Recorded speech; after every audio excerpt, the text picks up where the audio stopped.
Bienvenidos a otra clase del seminario 3 de Derecho Penal. Vamos a seguir inmediatamente con la cuarta parte, si no me equivoco, no, tercera parte del libro de Garland.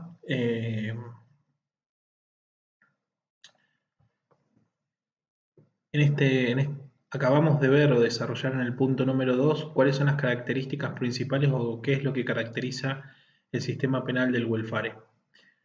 En este punto número 3 vamos a desarrollar cómo se constituyó o qué fue lo que sucedió que llevó al sistema welfare a una crisis y desembocó finalmente en lo que hoy es la modernidad tardía o lo que se refiere Garland como modernidad tardía.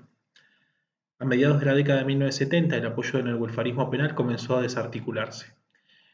Un movimiento que inicialmente apuntaba a defender los derechos de los presos, minimizar el encarcelamiento y restringir el poder del Estado y abolir las medidas de seguridad preventivas, terminó favoreciendo políticas públicas que hacían prácticamente lo opuesto. ¿Cómo se explica este extraño giro de acontecimientos? Este movimiento al que se refiere el autor no es otro que el movimiento de las llamadas criminologías críticas, que tienen mucho valor teórico, que son muy interesantes de leer, pero terminaron desembocando en la realidad criminológica que hoy tenemos.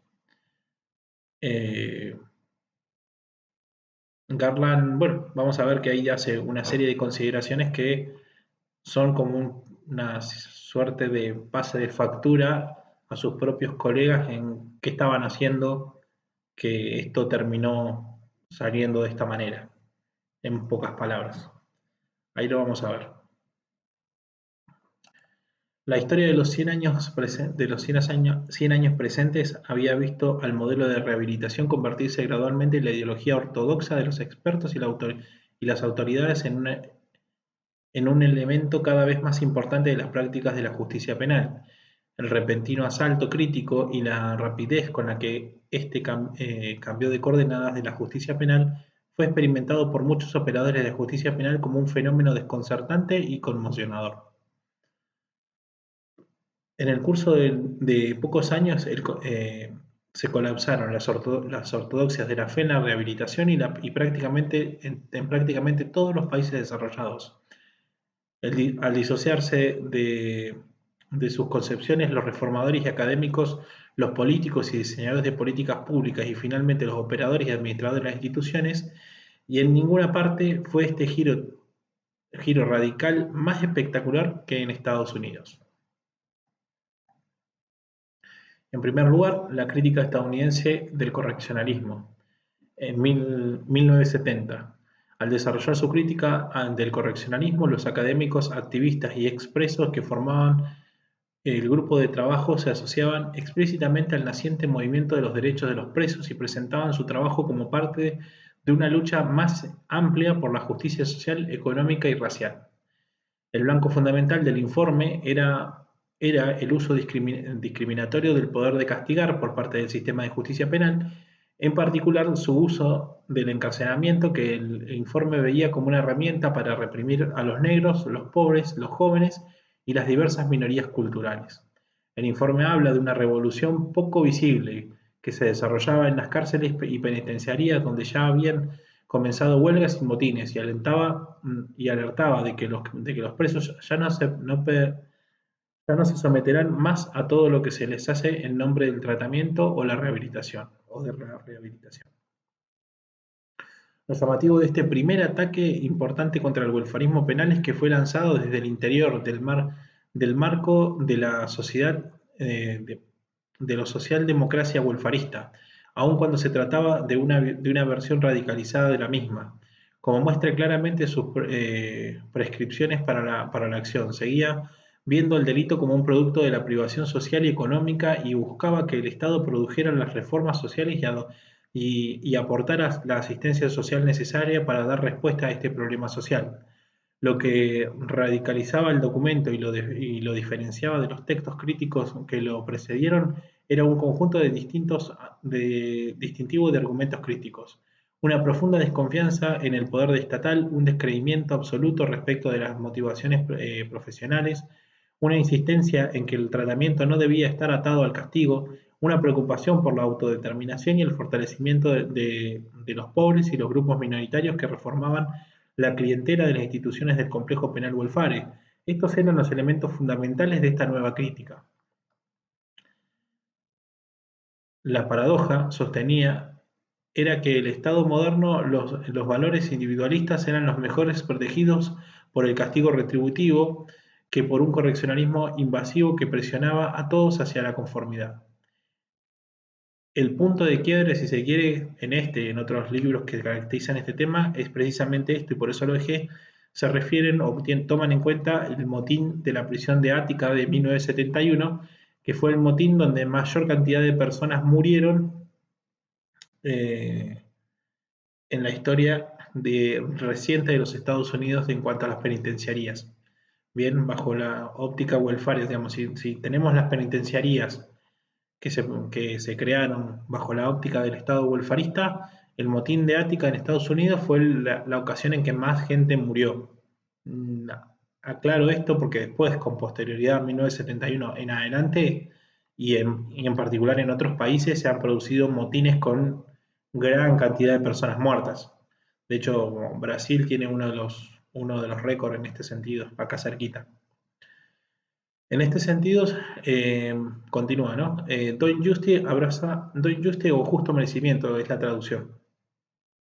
Abrazó explícitamente una filosofía de retribución del castigo.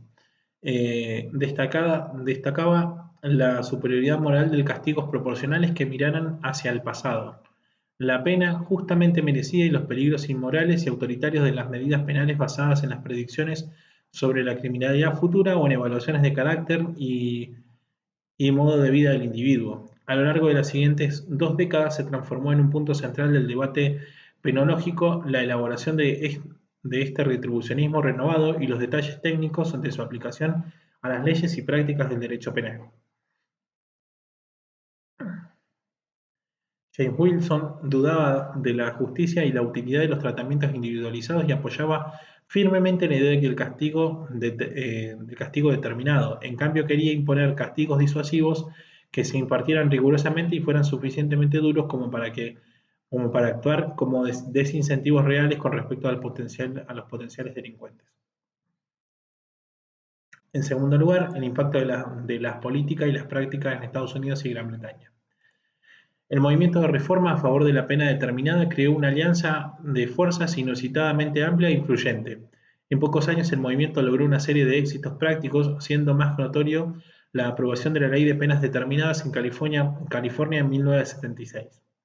The Injustice, a lo largo de las 2 décadas posteriores, 15 estados establecieron guías para la determinación de la justicia de la pena y 10 eliminaron la libertad condicional. 25 definieron guías para la toma de decisiones sobre la libertad condicional. Eso se inscribe, hay unas guías para sentenciar, y tengo un libro que lo trata. Si lo busco después, se los voy a mostrar en el próximo video. Recuerden este tema porque bueno, es un tema interesante para quien le guste. Pero la sanción penal no fue en ningún modo la única área práctica que se vio afectada. En Gran Bretaña y en Estados Unidos, desde fines de la década de 1970 en adelante, los funcionarios penitenciarios comenzaron a restar énfasis a la provisión de programas de tratamiento y a los objetivos de rehabilitación del encarcelamiento, y durante un tiempo fueron atraídos por lo que llegó a conocerse como el modelo de la justicia de la ejecución penal. Penas mínimas obligatorias y niveles mucho más altos de encarcelamiento. Con el tiempo, la preocupación liberal por la pena justamente merecida, la proporcionalidad y la minimización de la coerción penal cedió su lugar a políticas más duras de disuasión, detención preventiva e incapacitación, y eventualmente a penas expresivas y ejemplares, y al encarcelamiento masivo, políticas que eran completamente contradictorias con los principios e intenciones de los reformadores liberales originales. La desilusión con respecto al potencial reformador de la prisión preparó el camino hacia una visión distinta del encarcelamiento que destacaba su efectividad como puro medio de castigo y de incapacitación a largo plazo. nada funciona la difusión del modelo del fracaso. Como consecuencia de una sensación generalizada de desilusión y pesimismo, una institución tras otra comenzaron a ser consideradas como ineficientes y contraproducentes. Se llegó a la idea de que el tratamiento simplemente no funcionaba, ya fuese bajo la forma de la terapia individual o de los programas sociales más amplios. El escepticismo respecto de la efectividad de la justicia penal pronto afectó también a la actividad policial, se convirtió en una idea de sentido común, en la medida en que cada vez más expertos llegaban a la conclusión de que el sistema había en gran medida fracasado en la lucha contra el delito. De forma creciente, se consideraba el proyecto básico de la criminología descubrir las causas del delito e identificar los medios a través de los cuales se podía reducirse, no había logrado producir nada que valiera la pena. Eventualmente llevaría el cuestionamiento de la capacidad del Estado para controlar el delito y a repensar el papel de la justicia penal. Su efecto más inmediato fue crear una especie de vacío ideológico en la esfera de la política pública. La rehabilitación y el correccionalismo no desaparecieron, pero se vieron drásticamente devaluados. Hacia finales de la década de 1970, nadie podía apoyar el viejo modelo sin avergonzarse. Hacerlo significaba aparecer fuera de contacto con la realidad, adherirse al fracaso, exponerse a ser atacado desde todos los frentes. Y acá se pregunta el autor, y esta pregunta es interesante, dice, ¿cómo fue que estas intervenciones críticas llegaron a producir semejantes consecuencias? ¿Cómo podría ser que una serie de críticas pudiera producir una reacción en cadena tan importante? ¿Cómo podría unos cuantos académicos haber provocado el colapso de la estructura institucional como si fuese un castillo de naipes? En cuarto lugar, los límites de la versión estándar. La idea de que la rehabilitación fue abandonada porque los críticos se despertaron un día y comprendieron que tenían implicaciones peligrosas y eran proclives a degenerar en abusos es una versión moderna del cuento de hadas de la reforma ilustrada, sino debido a circunstancias institucionales y culturales que dieron a estos textos una fuerza nacida del contexto que no había existido cuando anteriormente otros autores realizaron las mismas críticas.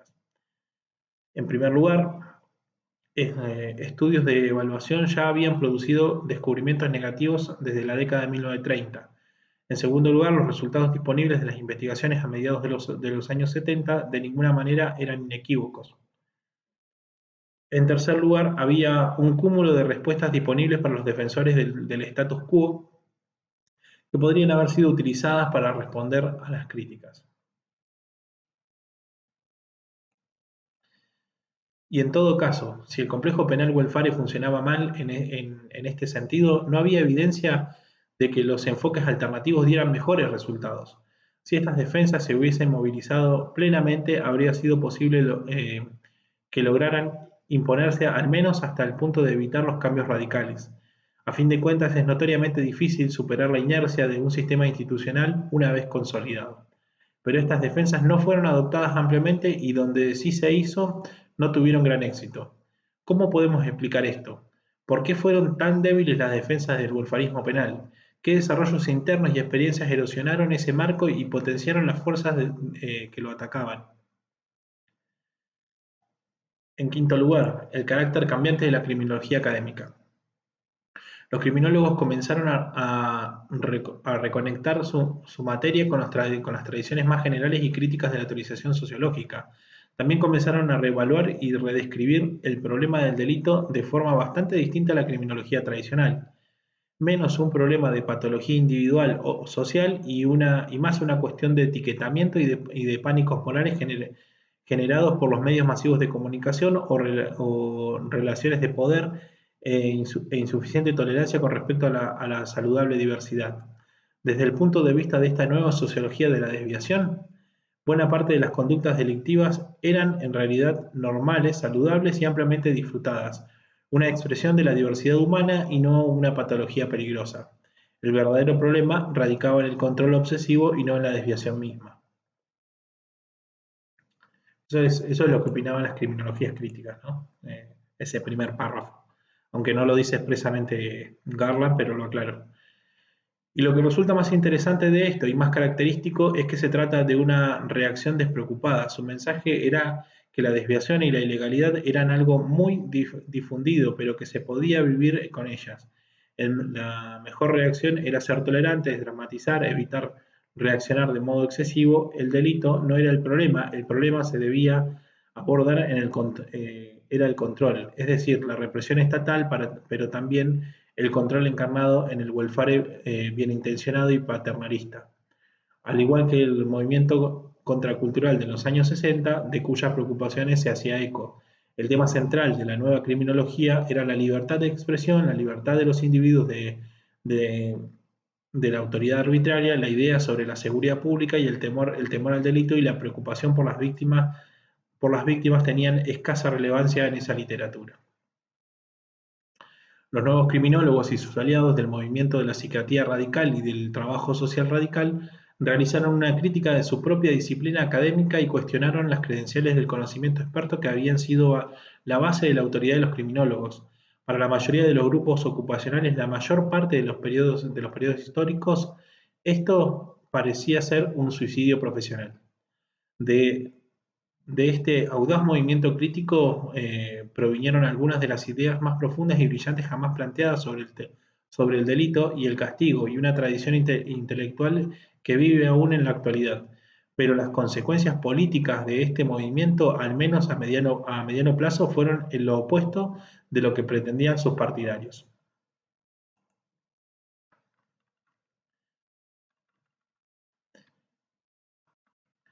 Llevaban la cuestión del welfare hasta sus límites y se mostraban impacientes con la incapacidad del estado de bienestar para cumplir con su promesa de igualdad de oportunidades, justicia social, libertad individual y derechos civiles para todos.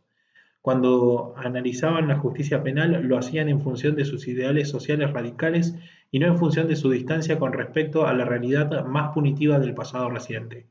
Frente a la realidad más bien pobre del sistema y lo endeble de sus apelaciones a la rehabilitación, rechazaban usualmente al correccionalismo como un engaño peligroso. En su mayor parte, las clases medias y las clases trabajadoras no tenían ningún interés propio en apoyar el sistema. Las políticas correccionalistas habían sido toleradas pasivamente por estos sectores públicos, pero no habían sido demandadas ni apoyadas entusiastamente por ellos.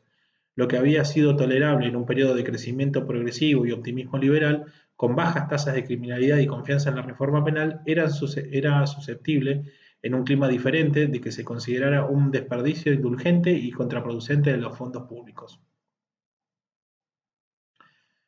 La reflexividad. Gran parte de las investigaciones criminológicas llevadas adelante durante el siglo XX y la mayor parte de las que fueron financiadas directamente por el gobierno han estado dedicadas a esta forma de seguimiento reflexivo. La ironía es que los descubrimientos empíricos de estas investigaciones a menudo tendieron a erosionar las premisas sobre las que, al igual que las instituciones penales welfaristas, se basaban. Hacia la década de 1970, el sistema tenía ya la antigüedad suficiente y era suficientemente reflexivo como para que se jugara que sus resultados efectivos y por las esperanzas y expectativas de sus partidarios. Los que supuestamente debían beneficiarse con el sistema estaban muy lejos de mostrarse agradecidos. Los reformadores liberales en particular se sorprendían al descubrir que su sistema progresista era a menudo odiado por los supuestos beneficiarios. ¿Qué fue lo que hizo más práctico el rechazo total que la reforma parcial? En séptimo lugar, la forma de la reacción. Quizás deberíamos ser literales en esta materia. Tal vez deberíamos considerar el colapso de la fe en la rehabilitación como si fuese literalmente eso. No una crítica razonada ni una adaptación frente a los descubrimientos negativos, sino algo así como una caída en el mercado de valores. Que una reacción exagerada y emotiva como esta pudiera volverse tan rápidamente una verdad aceptada, sugiere que había otros intereses y sentimientos involucrados en la conformación de esta respuesta. Fuerzas que eran un poco proclives a sutilezas criminológicas o a la interpretación cuidadosa de las investigaciones empíricas. Trae consigo la fuerza de una reacción no solo contra la sociedad profesional y el estado de bienestar, sino también contra los ideales más generales como las utopías de la ingeniería social, la perfectibilidad del hombre y la fe en la racionalidad de la iluminación. el movimiento crítico del complejo penal welfare, y acá tenemos las tesis que están en boga. La tesis de la perversidad: el correccionalismo produce resultados perversos e inesperados. No mejora, sino que empeora a los delincuentes. Las políticas de rehabilitación producen un aumento y no una reducción del delito. Todo se vuelve en contra.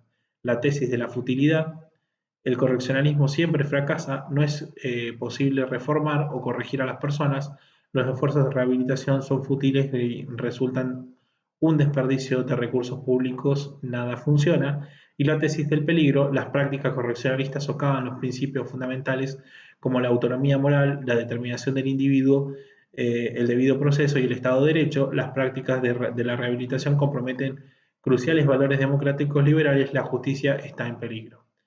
Lo interesante de estas tres tesis es que son sostenidas por criminólogos críticos, gente que estaba formada en el welfare, que lo critica y que busca una crítica orientada a lo que se conoce dentro del derecho penal como el garantismo o el abolicionismo.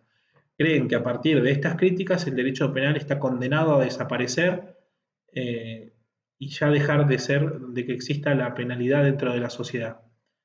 Contrariamente a lo que ellos anticipan, el Estado se transforma o la penalidad se transforma y se genera lo que vamos a ver o lo que se conoce con esta cultura del control y lo que tiene aparejado.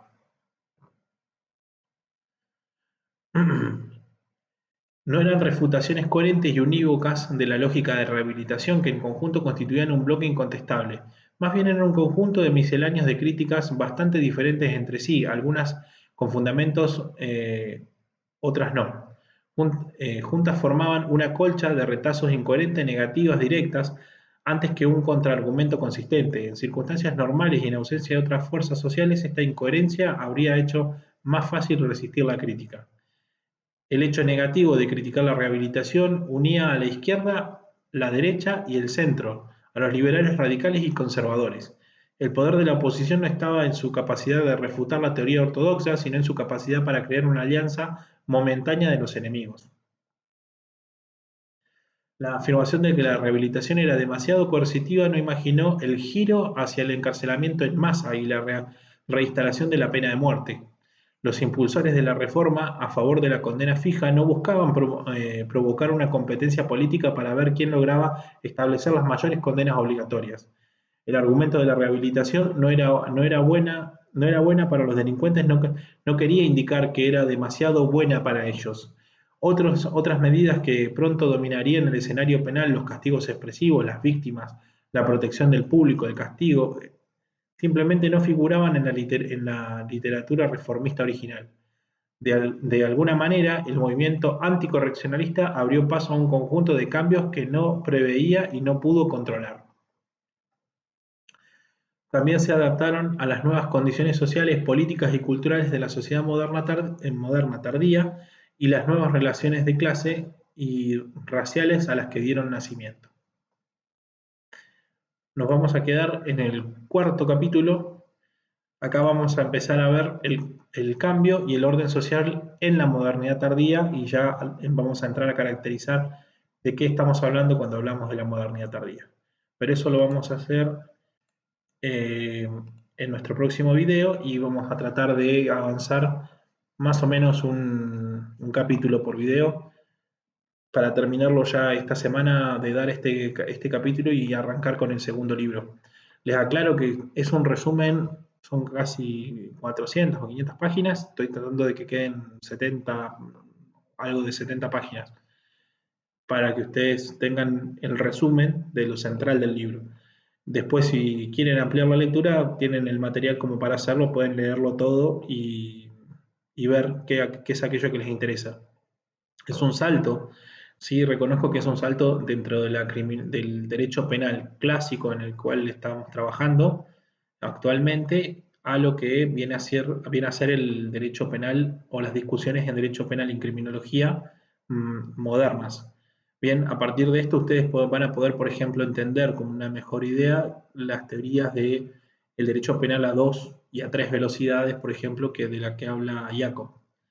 Jacobs es un autor alemán que les habla de que el derecho penal no funciona a la misma velocidad en un caso que en otro, dependiendo, por ejemplo, si uno es terrorista o si estamos hablando de terroristas o de personas comunes, ciudadanos nacionales que son comunes y que han cometido delitos ordinarios.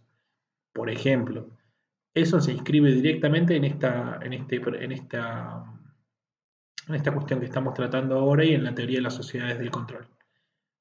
Vamos a seguir trabajando un poco más en el próximo videito. Nos vemos pronto.